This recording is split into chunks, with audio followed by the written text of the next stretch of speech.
How to Publish Your Book podcast, where we are helping writers become authors. I'm Ashley Shannon, and I'm here with my co-host, Kerry McAvoy, and today we're going to talk about support and writer communities. Hi, Kerry. How are you? Hey, Ashley. So good to see you today. It's good to see you, too. So you look lovelier than ever. Well, stop. You're going to make me blush. So Okay, so this is a good topic. I'm excited that we're talking about this today. I am too, but before we dive in, I kind of want to ask you how your writing's going and kind of do a check-in. Yeah. So I've started a new project. I'm starting a romance novella of series, and I've got maybe 1,000 or so words down. Not a lot, but it started. And you recommended a fantastic book. It had to do with romance beats or plot points. And I did get that, and I looked through it, and I've been taking notes. So that's what I've been Yeah. trying to do is take notes on the characters so that I can not miss one of those moments, those beats that have to happen. So and then otherwise, I've been blogging a lot. So I have been blogging a lot. That part's going really, really well. So how about you? How are you doing? You're giggling because you know that I haven't been writing. Yeah, I know. Well, this has been a lot to get off the ground, honestly. There's been a lot of work to get a podcast up and running. I know. I kind of love it. Um, it's a different pace, Hmm. and so I really like that. I have finally gotten kind of into a little bit of a writing groove. So I wrote a couple thousand words yesterday, Hmm. and then I'm diving back into the book that I was editing before Christmas. Um, we talked about taking a break for the holidays Right. in one of our episodes, our early episodes, and I really was having some issues with trying to force a book that was, it wasn't working out. So I'm diving back into that edit to hopefully get it published soon. So That's awesome. And yes, it's hard especially when you feel like something's not working right. It can be a big moment. Like, do you put it away and just stop, or do you rework it, or do you wait a while? I mean, or do you have someone else come help you with it? You got lots of choices in there, but that's so cool that you're picking it back up again. yeah, I'm not usually one of those people who is willing to walk away from a project. I'm pretty stubborn, so I actually tend to force my way through the problem. Hmm. But luckily, it was the holidays, so that kind of gave me an excuse to put it down and focus on some other projects like this Hmm. podcast. Exactly. I've come to the conclusion I don't think we can ever truly put something down. We may reuse it in another form. So I don't think anything is ever lost. But I do know that there comes that moment when you get to some place and you think, yeah. But so it's good that you're back into it. I'm excited to hear that. Yeah, I'm excited to be back into it. I hate going I hate going multiple days without writing, let alone multiple weeks, and I'm on like week 4 now. So Yeah. Yeah, I get that. Yeah.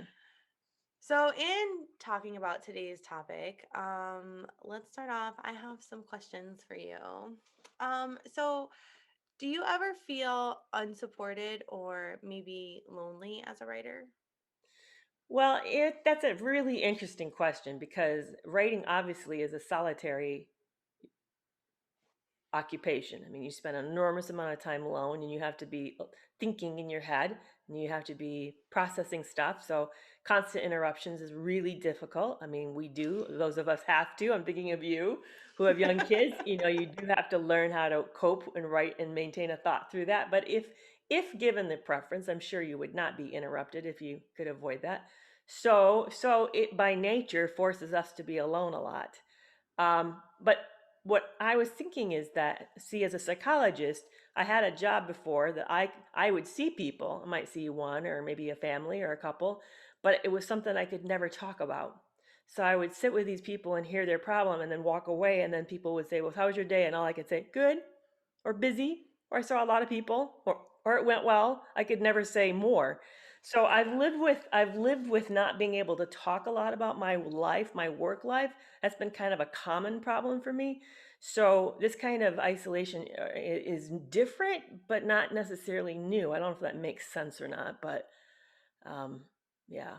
So how about you? How are you feeling about that? Um, well, I mean, I don't know about unsupported, or I mean that's kind of the second part of my answer, but as far as lonely goes, I mean, being a single mom um who works from home is kind of lonely in general. I'm one of those people that, like, when COVID happened, it didn't really affect me that much. I just went to Walmart less. Like, there's not a lot that we did every day. I homeschooled my son, Right. so you Right. know. Um so yeah, I mean, it's weird. It's like I'm lonely kind of, without ever being truly alone because my kids are always here. Right. Um and it is kind of, it can be difficult, I think, to really focus on writing because, as you can say, like, I have constant interruptions. But then, it's not like I can, if I had a partner who was interrupting me, it might be just as frustrating, but at least at the end of the day, I could be like, hey, I wrote about this today. Mhm, My mhm. kids don't really care Yeah, exactly. unless I Well, wrote a Pixar movie, they're not interested. that's true. Yeah, well, you also know when you're in a relationship with somebody and that is what you're doing, that they get really wore out of it too. I mean, because think about it, these projects that we're on, sometimes they're several years long. Hmm. And we're reworking the same chapter over and over. So there, I think for a lot of people there becomes an intolerant point. It's like, okay, I'm done. I've got it. I'm good. Can we kind of move on? And for us, we don't really get the luxury of that until the project's done. Then we get to be done. So yeah, I think it's a tough. I think there's a lot about, it's interesting because Hollywood likes to romanticize being a writer. It's like the I ideal know. thing.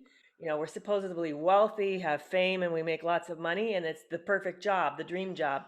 And you do it while having normal life without ever seeming like you're doing it. I don't know how they manage to ever finish a project and do it fast. They do it fast too. So it doesn't work that way. But it's a tough. I think it takes a certain kind of a person to really be able to do it, to tolerate the stresses of it, because it's got its unique challenges. And one of them is that it takes a lot of thinking and a lot of solitary time. Yeah, it's funny because you say that, like, Hollywood perceives writers to be this, either that version, or we're, drunk and alone and Or dying. crazy. Sad. Yeah, like, Yeah, crazy. yeah. Yeah, I just saw one recently about Shirley Jackson. I Yeah. hope it was a dramatization of her life because if it's not, she's one crazy woman. She was bizarre. It was a very uncomfortable movie. She's the one that wrote the short story called The Lottery. Hmm. Yeah. Yeah. Oh, yeah. A little sociopathic, I think. I do think it's hard, especially when you're, you know, in a relationship, or, have, family that's close. I have never really had a partner that took it seriously. It's, you work from home, we can go do this, and oh, you don't really have to publish on that day, you picked that day, like, can't you pick the next day? Mm, I really feel like I've never really had a partner who truly saw it as a real job, or a job that was at the level of their profession. It's mm-hmm, just kind of like, you just hang out at home all day, mm-hmm, they don't really see how much work really goes into it. mm-hmm. Yeah, yeah. My first husband, Brad, he welcomed it and he supported it and he certainly would throw money behind it. But I kept the writing hours out of his life. I kept it to when he was working. So I Hmm. didn't bother when he wanted to be free to do something. I made sure I was free to do that. I think that's my tendency in either way. That's kind of the way I'm wired. I like to support a relationship that way. I do wonder if I was doing what I'm doing now with the kind of demands that I have and the deadlines I have, and that requires a certain kind of weird hours sometimes. I don't think that would have gone over very well. I think it would have been created. I think it would created a lot of stress. I think he'd be the first. I know he'd be the first to tell me that because he had already started to recognize that about himself. They kind of wanted life a little selfishly about the way he wanted it. So I made that, and that's interesting because one thing that you and I are both saying is if we're not careful, especially as women, we can accommodate a little too much, and then we can end up sacrificing ourselves and our careers and our aspirations if we're not careful. I certainly have been very guilty of doing that. So I'm trying not to do that now. That's kind of like my new resolution moving in forward with future relationships, that I will not make excuses and apologize, and I will take the kind of time that I need. So, but yeah, so I had support, and he even edited my material. Aw. Yeah, he was like one of the first readers, but I'd never done anything like this. So I don't know really what would have happened, if that had been the case. Yeah, well, I can tell you what'll happen. You know, let You've me been there, peer done into my crystal ball of that. the past 2 years of my life. No. Mm. It's hard.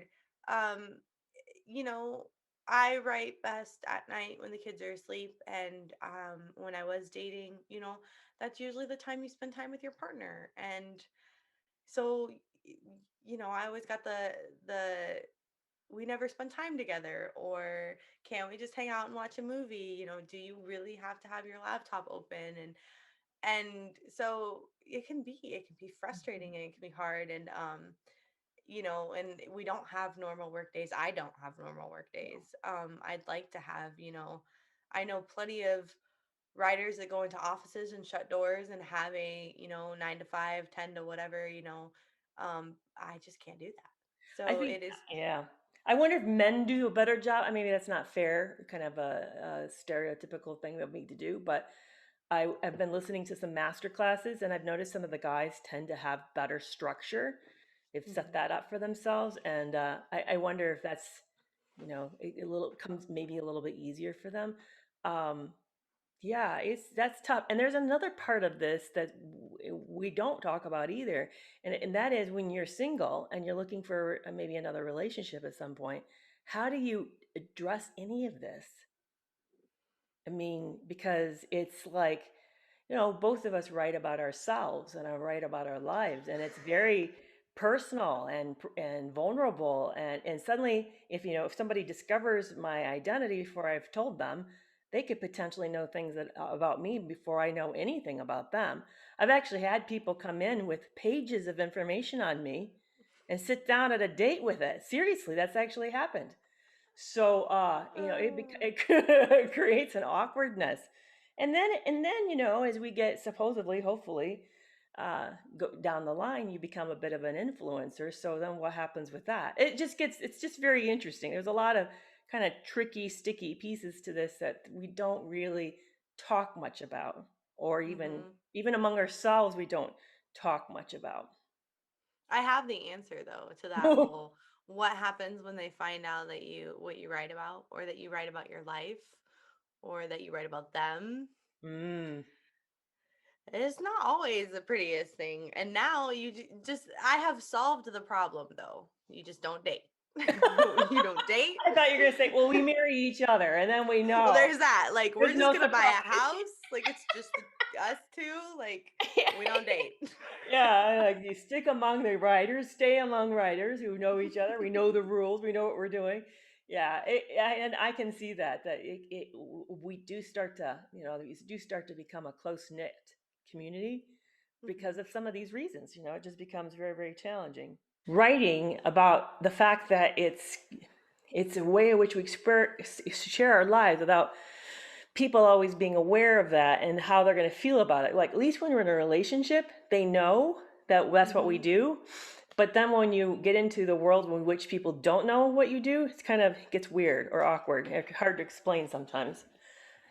It is. It's even hard to explain to other writers. I've been on like a couple of dates in the past year or so, after I like officially started defining myself as a writer, with other writers. Of course, they were novelists, and so I always felt like there was a little bit of like, oh, you're a blogger. How cute. But also like, That's awful. How sad. But I know well, what it you mean. does. There's sort of an arrogance, like there's a status level. Like, Yeah, yeah, like they're traditionally yeah, published exactly. novelists. Excuse me. And And I think, but and then it's, it's also like it's almost it's almost like, yeah, like what I did wasn't quite up to their level, even though I wrote more than they did and I worked harder than they did. They'd go to the coffee shop and write for a couple hours in the morning, and then, kind of do whatever they wanted all day. And I'm writing like 8 hours a day. um so it's different to even find people who understand your process and what you write about, and they're also writers. Mhm.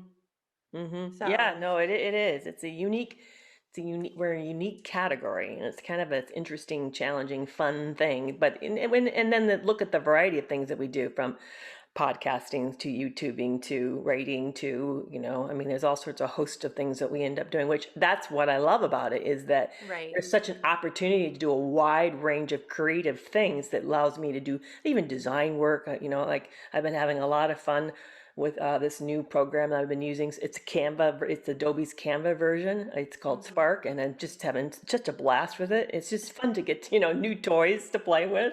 So Right. yeah. Oh, okay. So going away from, like, like the partner and stuff, do you feel like your family understands and supports what you do? Yeah, they do. I mean, I think there's a lot of pride in what I'm doing. I think that there's a kind of a double-edged sword there too, because I can set goals. Maybe I'm going to say I want to have an email base, subscriber base of this by the end of the year, or I intend to do this with this book. And they were like, "Oh yeah, well, good luck with that." Because I think I told you about in the first story, that the first podcast, the story about how when I just started out, I said to my son, I'm going to make X amount of money on a blogging platform, writing each month. They're like, sure, yeah, you do that. And then 5 months later, I do it. And they're like, and then now he doesn't say anything because he knows, shut your mouth, because sometimes mom's very serious. So that part can be kind of hard because sometimes we say things that sounds, rather grandiose. But I think that's what motivates me, to do that. It also is, I think that I have pet interests, and I think they get wore out on them. So I don't really want to, I mean, they don't want me reading aloud to them, and they don't really want to have me, so they get kind of tired of all that. So I just learned to sort of keep it on the down low, not rub it, constantly be talking about it. But as far as, yeah, I find I have to walk kind of a careful line. Honestly, I have to walk a kind of a line a bit with my family. So Yeah. do you find yourself having to do the same thing? Um, kind of. Okay, so my mom does know at this point that I do I blog about sex sometimes. And she knows I do it under a pen name. Um there wasn't really any discussion about it. It just was like, "Oh, okay." Um but my mom still tells people that I'm an editor. So, Okay. like, and it's and I still think that there's, before the pandemic hit, it was, it's really cool that you can do this until Graham goes back to school. Mm. And then it was, oh, it's really cool that you can do this because you don't have to be out in the pandemic. But I have a feeling once, we return back to some semblance of normal life, my mom's going to be like, okay, Graham can go back to school and you can get a real job. Mm. Like, Mhm. even though I make more doing this than I have at any job ever. Right. So, I mean, Yeah. I think she's going to come around. Like, I'm very excited. I got to like purchase my first car last week. Right. And so that was really cool and something that I've never really done on my own. So, I think she's going to come around. I think it'll be this year. Like, if it continues to go this well, I think by the end of this year, she'll be like, oh, yeah, she works from Yeah. home and she's a writer. Yeah, I think you're right. There's kind of like levels of credibility within the writing world, and bloggers tend to be in the see the board of the bottom of the levels. Like what we do is not quite as seen as seriously if maybe somebody, for example, I met somebody who's been traditionally published in magazines. I mean, when she writes for like Psychology Today. She would not write for like where we write. And Hmm. so she got a little sneery about, I think she put it this way, I wouldn't spend the time writing the way I'm writing. What? And I think, and how much money are you making a month? I bet I'm doing better than you are. So Right. So it's just, yeah, it's amazing to me, the arrogance. And I know that it exists as well in the publishing world about whether or not you're self-published or published or not published, or have you finished a book or not finished a book, or what level of a book. I mean, it just, or even what genre you're writing in can be, there's Mhm. attitude about that too. Oh, it's one of those instead of one of these. And it's sad because the bottom line is the craft is the craft. Right, yeah. Yeah. I always feel like everybody beats up on the new kid too. Like, Mm, you know, uh web series and webisodes on YouTube, even though they were produced well in the beginning, where's always, that's not real TV. If you make an indie film, well, it doesn't really matter like what theater were you in, mhm, it's I feel like even like bloggers with websites look down on people who blog on Medium. And I'm just mhm. like, we all do the same thing. Like we all sit on our butt in our pajamas and write. So why does it matter? Yeah, yeah, exactly. To me, and maybe I shouldn't, but I do look at, to me, I have different benchmarks, I guess.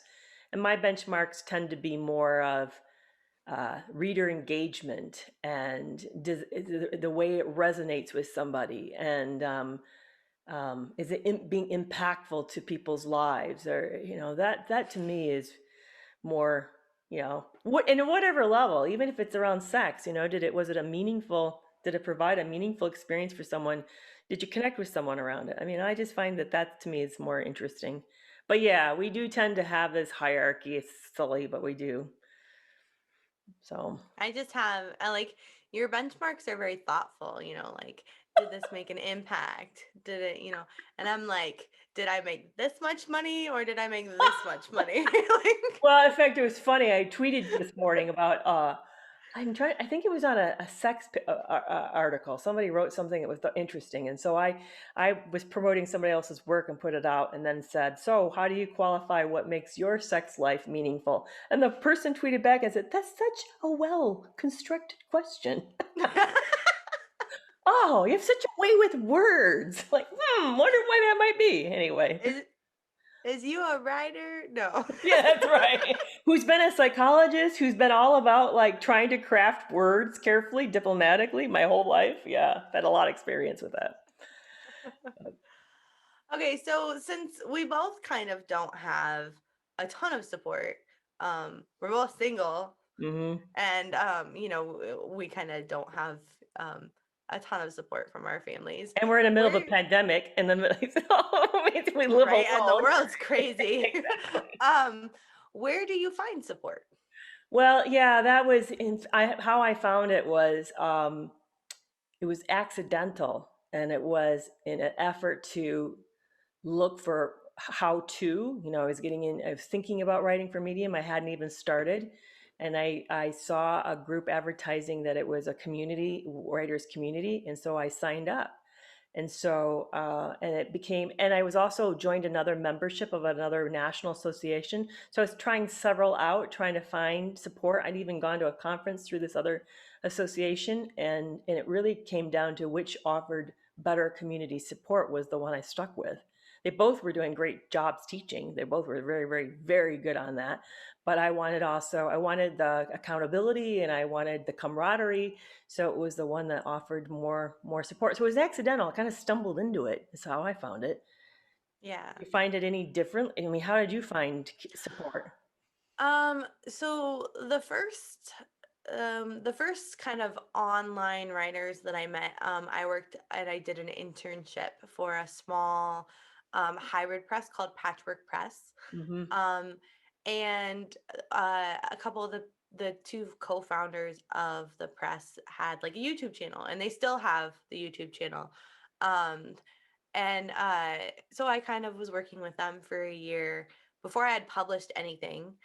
Um, and then I found the self-publishing podcast, and it was never like an official community. There was never courses or anything like that, but they would do their podcasts live in the beginning, and so you could go in and talk in the chat with people, and then there was a Facebook group, and so we just all kind of got to know each other and hung out. And then the guys started doing live events. Mm-hmm. And so then all the people that you would talk to in the podcast chat, we're all in this huge hotel, banquet hall.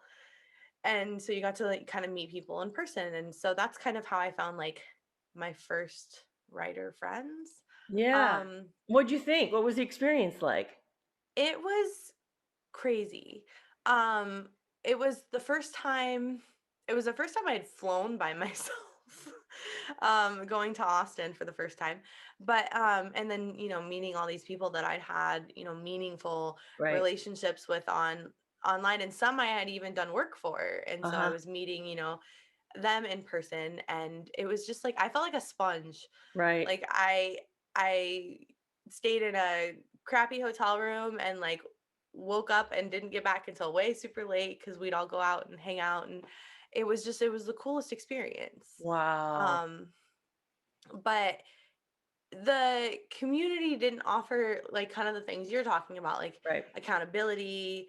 I found some critique partners and maybe some beta readers and could bounce ideas off of people, but it wasn't like a structured community. So then when I found one that was kind of like that, it was great at first, but then I kind of felt like it took over too much of my time. Right, right. It's And gotta be like a I was balance. trying to do everything. Right, Yeah. right, And so I've kind of found myself wishing that I could have kind of the two put together right, in some form. I don't even know if that's really possible, but um, you can't be in a community that takes up all of your time, because then you don't have time to write. right, right, right. Yeah, So, it's gotta support the craft. Your story reminds me of, I'll tell you a crazy thing I did. I can't believe I did this. So I got involved with a Goodreads group, and it was yeah. about sort of apocalyptic dystopian subject, and this was before Hunger Games. So this is before it was popular. This is, yeah, but it was right when there was a new flux of zombie stuff coming out, and I do really enjoy that genre, by the way. And I'm excited you're going to do a series on that because I love that genre. So anyway, I was in that group. It's a big, thriving group, and one of the other new members was writing a book, and so I got to know her and just got to talking to her. And her and I wrote long emails for over a year to each other. So finally, I had this bright idea. She lived in Ottawa, Canada. Bright idea of go visiting her. She thought it was fantastic. She loved the idea that I would fly in. I flew in and arrived in Ottawa at 11 p.m. at night with this Oh woman goodness. I had never met in my life.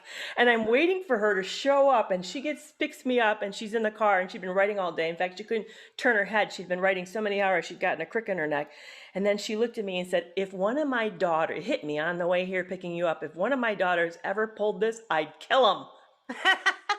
I have no idea who you are. And I just picked you up to stay at my house for 4 days. I know. I know. But it was a fantastic, fantastic experience. By the way, she's gone on and written a lot of material, and she's done very well. But it was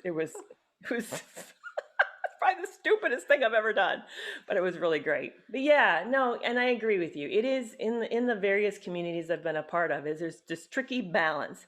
And how do you find the support, camaraderie, accountability? But how do you also at the same time don't forget that you have a day job, that you have a job, and that is to write. So, Yeah, exactly. I think it's hard, and I think that especially when you're a new writer, you're trying to learn everything that you can to be better at it. I feel like new writers always have a complex in the beginning. I mean, most new writers about their work, and they either think it's not good enough, or they worry about they don't have confidence and things like that. And so you want to learn everything right away. That's what I did when I started on Medium. I wanted to know everything, hmm um, because I thought I was gonna suck at it so bad. And so, I feel like they're kind of looking towards these communities to show them where the line is, and you have to kind of find that line for yourself. hmm Because obviously, like, you would be able to partake in community stuff and classes and stuff like that way more than I can, because I struggle just to find the 4 or 5 hours to write that I yeah, need to every day. right. um and so I think it's hard, and I think it's even hard for the people who run these communities to find balance. Hmm. Well, and then there's another thing is too, and the ability to distill information down into palatable amounts that's usable. Hmm. There's a lot of material on how to, a lot. And the challenge is what's useful to read, what's not, and can what can you kind of pull out of it in a nugget, useful nugget, and use? Because we don't, as we all know, yes, we should be reading, but reading what? And for me, I want to spend, if I'm going to read, I really want to read things that improve my writing, which means I need to be reading writers who are writing better than me, but similarly than me. I don't need to be just reading about craft, but I need to be actually in the literature. So it becomes a tension of how do you get helpful information in a very hearable, fast way. And that's one thing I love about that you and I are doing is that we're trying to do that. Like I was thinking about our focus on even helping authors think about theme and how I wish I'd known that years ago when I first started trying to do blogging. I had no idea about that. And in fact, I was like widely scattered in this weird way that would never have worked, but I didn't know that.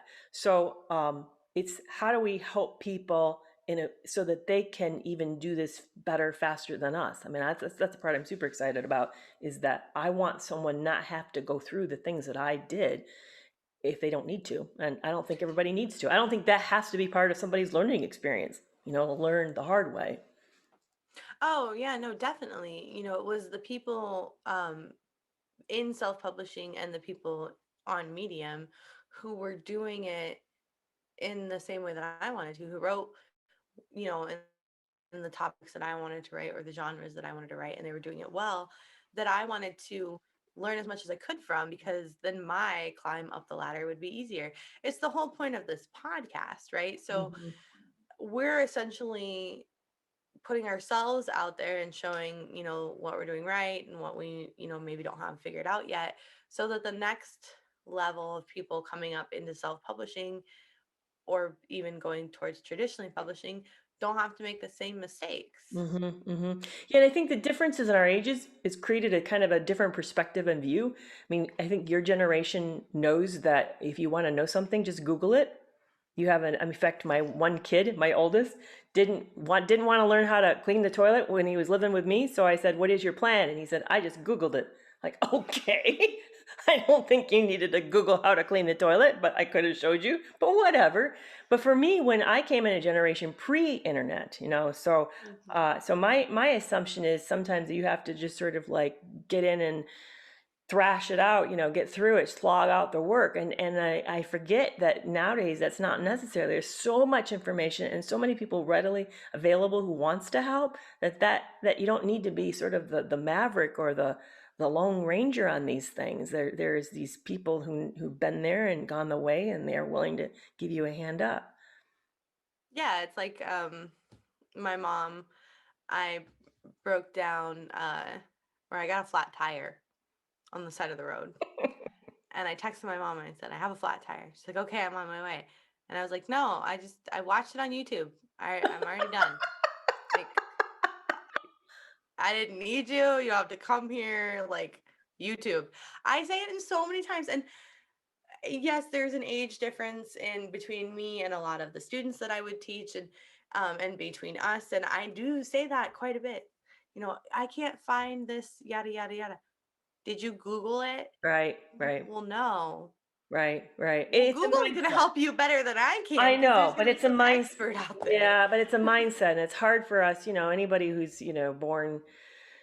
I remember the internet really starting just the new baby version of it in the early '90s. I mean when there was CompuWare, CompuServe, or whatever it was called, and an app, or what was the other one, AOL. But it's turned into something incredible. But those of us that predate it, that isn't our natural go-to. I don't think, oh, how do I make a peach cobbler? Well, just Google it. I don't think about that. I think about trying to find the recipe, or asking my mom or something like that. So part of it is to realize that we don't have to go it alone. That we're available, their internet is available, and that somebody has gone before, and chances are, and the other problem is how to ask the question. Sometimes just putting the question in the most simplest way, you'll find the answer. I mean, like recently, like how do you describe a smile? What's the different ways of saying someone smiled and writing? It's amazing how much literature you can find on a search engine just putting in that question. So yeah. We used to call it in college, before Google got as good as it is now, because Mm-hmm. I was in college 12 years ago. Mm-hmm. Um, Google foo. You had to have good Google foo to get the right answer. Oh yeah, yeah. Now it's gotten to where it probably guesses pretty well what we're You asking. could have just typed in smiled Yeah, and probably. literature. Like, Synonyms for smile. Yes. oh, I do that all the time. I do too. Thesaurus. I look up thesaurus all the Yeah, time. exactly. Yeah, exactly. Oh, okay. So, um, in your being in communities and all of these different places, did you ever find like an accountability partner or a critique partner? I did, and I do. I have one. Yes, I have one right now. She's amazing, and I really adore her. We're good friends. We probably touch bases at least once a week. It's more, we're both very good at doing the work, so we don't need that kind of accountability. What we need is to just not let our heads get away with ourselves, get too insecure or too shook up, or sometimes we just need an honest opinion. So we'll Mhm. often send each other's work and give feedback, or sometimes we'll share insecurity and then sort of, shake each other out of it. So I love that. I love that about her. But I've tried to build in a number of people. I don't rely on one person. I use you that way. I have another couple friends that I also turn to. So if I need some quick editing, I usually have someone to turn to for support for that. I like not trying to put all my eggs in one basket, but I have found, and I've done this deliberately and over this past year since being single, that it's super great. And I'm really glad that I've done that. I've put the work into that and that I've pursued these relationships. And most of them have been people I've gone out and made the effort and reached out and said, hey, I really admired XYZ about you. Would you ever think to do X with me? Or would you be open? And usually the answer is always like, wow, yeah, sure, of course I would. So it's been amazing. I really have enjoyed that. I see you do the same. You seem to have, I mean, I hear about you, like you and Jonathan, you're talking, and I know you and I talk. And so how has that gone for you? Well, so I do have kind of, a writer friend. I've got Jonathan, and we have like our own little Discord server where we do writing sprints together. And I know if there's ever an idea that I'm struggling with, he'll kind of let me bounce it off of him and work through it. I have you. I tend to keep my circle a little bit smaller because I want anyone that I ask for help to be able to come and ask me for help, Mm-hmm. but then I don't have that much time in a day. Mm-hmm. And I'm transitioning out of classes at the moment, so I get less email, but when I'm teaching classes, I get daily emails from students as well. Mm-hmm. And that is not the same kind of relationship. Obviously, I'm Mm-hmm. not, asking them to look at my work. I have to look at their work. And so Right. I just don't have the same amount of, energy and, bandwidth to kind of Right. have 4 or 5 different people that I can be that person for. But I do really struggle with accountability. It's just my mindset. So I am thinking about kind of finding an accountability partner, or Mm-hmm. maybe creating an accountability Group. structure in my life. Mm-hmm. So Yeah, it's been nice, and I mine's Lori, and you just met Lori recently, and mhm. Um, yeah, and I try to find people who are similar enough to me to know that they're going to be our level of neediness is the same, or maybe a better maybe better way to put it is our level of independence and autonomy is about the same. I tend to be Yeah. attracted to more independent people who are pretty self-sufficient and not going to overly lean on me. But I also want them to know and me them to know about me that when I need something, they're available, and when they need Mhm. something, they feel that I'm available as well. So that's why I try to like spread it a bit because I don't usually when I need something, I need it as fast as possible because I usually wait till the minute of. So then I need to have more than one person because if that one person is not available, like Lori, for example, works.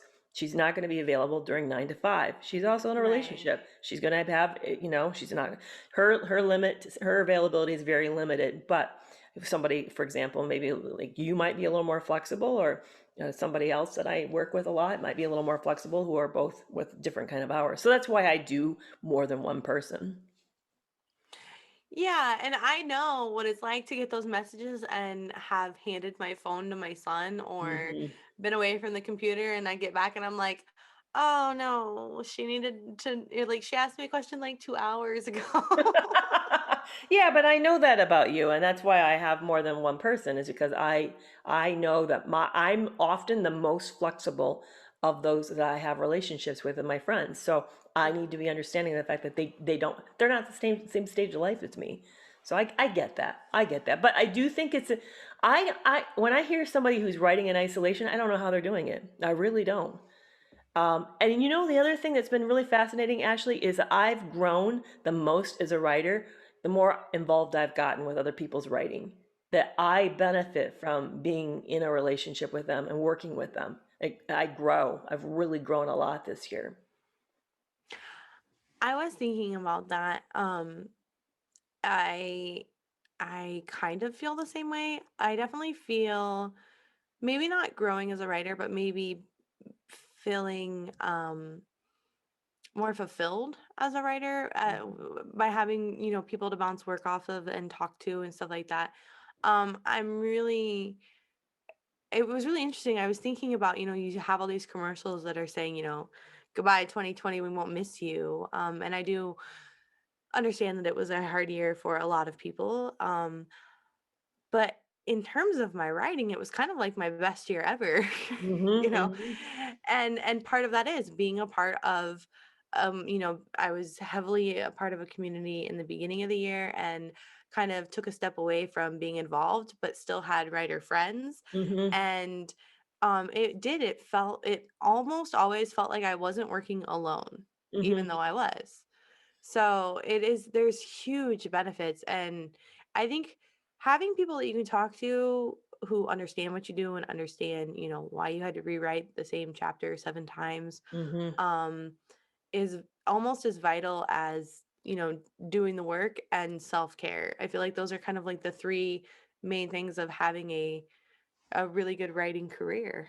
In fact, I've thought the same. I live alone and I'm single and I only see my kids once a week on a specific amount of time. Otherwise, I have no interactions with them outside of that. And I'm not very close to my extended family. So there are days I literally see no one at all. And the only contact I have is like this. And yet I'll get at the end of most days and feel completely satisfied because I've had a lot of social interaction. I've had as much as I needed because of my relationship with other writers. So I this has been a saving grace. It really, really has, to have these relationships. They've enriched my life so much. So I'm terribly, terribly grateful for that. I don't think I could have done this year without that. And I agree, it's also been my most productive year. When I think about what I've gotten accomplished, I'm really amazed. I've gotten a lot done. So, and it's because of the ability to focus and have this time, and then on top of it, have all this accountability. It's been great. Now So I guess. yeah. So what are we thinking about doing? Because I think that we that's such a vital part of a writer's life, and I know that I have a big desire to create our own community. So I think you and I have been like-minded on that. Oh, definitely. I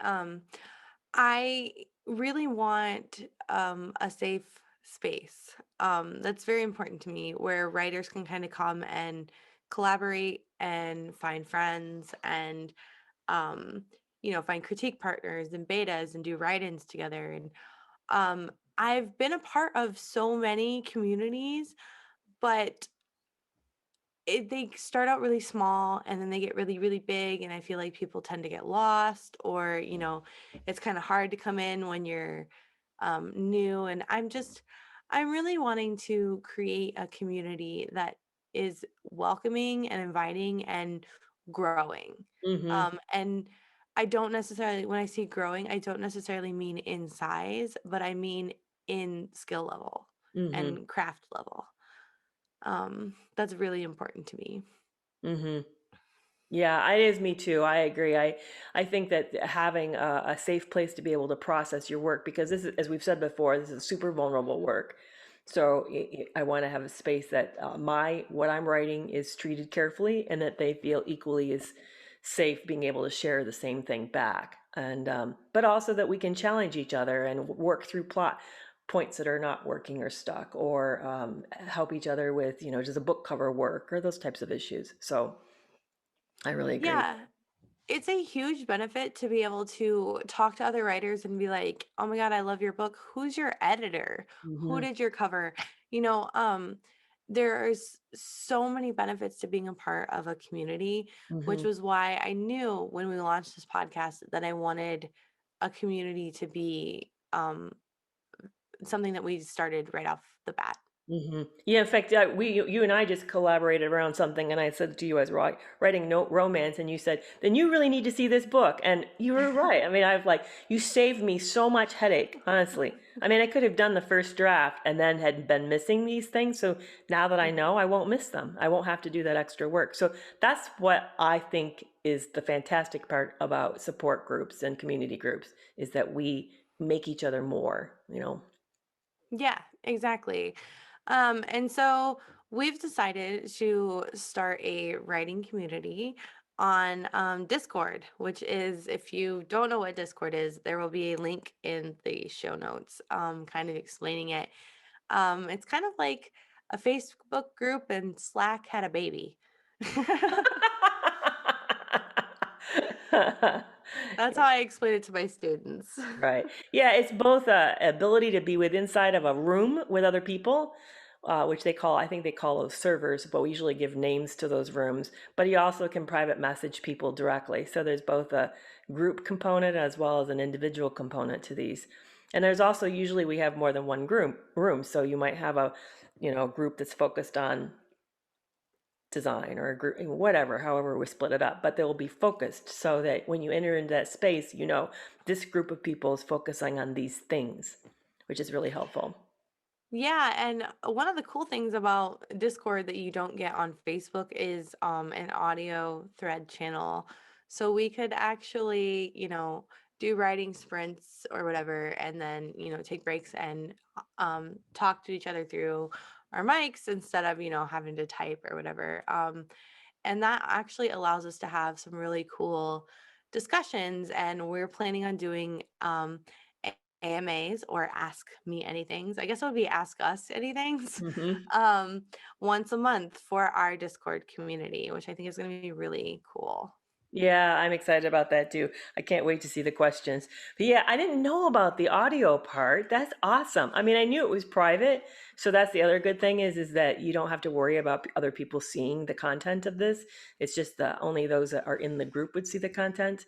Right. But I wasn't aware that there was an audio component that you can be chatting as well. That's awesome. Well, I'm yeah, I really mean that glad. was kind of the point when it first started. I know you play video games. I do, but I've Um not got on Discord. I mean, kids are all on Discord, and I'm on to talk to them, but I don't. Yeah, but we don't use the audio. but We have type. you ever played Oh, Mm-mm, have I you ever haven't. played like Call of Duty or something where you talked like online where you can like No, hear I people? haven't, but I've not used it or played it that way. No. Well, when I started gaming and I played WoW, there was a different, it wasn't Discord, it was a different program that you could use that would let you hit the middle button of your mouse and it would turn on your mic so you could like talk to people while you're raiding together. And that's kind of how Discord. Stop laughing at me. I'm not that No, big of a no, I'm nerd. thinking of my kids like, he's to the left. He's to your left. Left, Yeah, left. Not your right, left. I really, exactly, all right. exactly. So it's kind of like that, Yeah. and so you can talk to each other while you're Kind of, while but you're not you're quite like gaming. Oh that. no, No. it's like that. We're gonna game together someday, and let me tell you, it's like that. All right, you're on it. But yeah, no, that's super super cool. I'm excited. So we're launching that right away, and it's part of a Patreon tier. Yeah, so the only way to get into our community and into the Discord group is through Patreon. the very first tier gets to be a part of the community, and I think it's like $2 a month or something. Hmm. But you also get, with those tiers, you also get extra stuff. So you get like our weekly resources. The first couple were free, but now they're only going to be for our community members. So the worksheets that we make for each podcast, the AMAs, discounts on courses and services that are coming in the future, and sneak peeks to like our books and things. And generally just access to us, as well Hmm. as, a Each other. plethora of other Mhm. writers. Yeah. Right, right. So, So yes, that starts right away. So I'm super excited about that. Really. yeah. And if you guys want to join, the link to our Patreon is in the show notes. Well, cool. I can't wait. I'm super excited, and I'm super excited to meet the people who are listening, and that this is really really cool. Yeah, I am excited to kind of have a space to collaborate and not have to worry about, um, you know, I'm not a big fan of Facebook at this point in my Mhm. life. I find Facebook, especially in our political climate, to just kind of be combative, and Yeah. so I'm glad that we're going kind of towards Discord and Right, towards a right, more right. private and safe place. Yeah, yeah. And another thing is problem. Some of these social media outlets become distracting. Yes, it can be. You can lose time talking to each other about writing, but at least it won't be distracting about somebody else's cute baby pictures, which they're lovely. But when you go on for a specific purpose, and then get caught up with something else, that's frustrating. I feel like you're talking about my baby's pictures. No, No, I just wasn't kidding. even thinking about that. I was thinking actually about being grandparents showing. No, somebody just. I just saw my grandniece pictures just yesterday, so that's what I was thinking of. I didn't even. That's so Oh, precious. Oh my goodness. they're all precious Yeah. when they're in the pictures. I may never become a grandparent, so this is the closest I probably will ever get to this. So, You can have one of mine. or by They'll proxy, call right? they'll call Grandparent by you proxy. grandma. I'm looking for that. I can have that experience. Thanks, Ashley. Cool. Very cool. So So yeah, you just so need to go to our show notes. There will be a link to become a Patreon supporter. It's the bottom tier, which is very low, very easy. Be easy to become a part of our club. So I'm very excited. yes, and if you guys have any questions or concerns about what is offered or anything like that, you can always email us at hello@howtopublishyourbook.org. Don't forget, if you didn't pick up the resources from the episodes that came before this, they're free on our website. What else do we have? Oh, you can sign up for our newsletter too. Well, I'm really glad that we kind of got to talk to you guys about our community, and I'm excited. You guys should come join us. Yes, exactly. All right. Hey, thanks for being a listener of ours. We appreciate it. Bye, guys. Bye.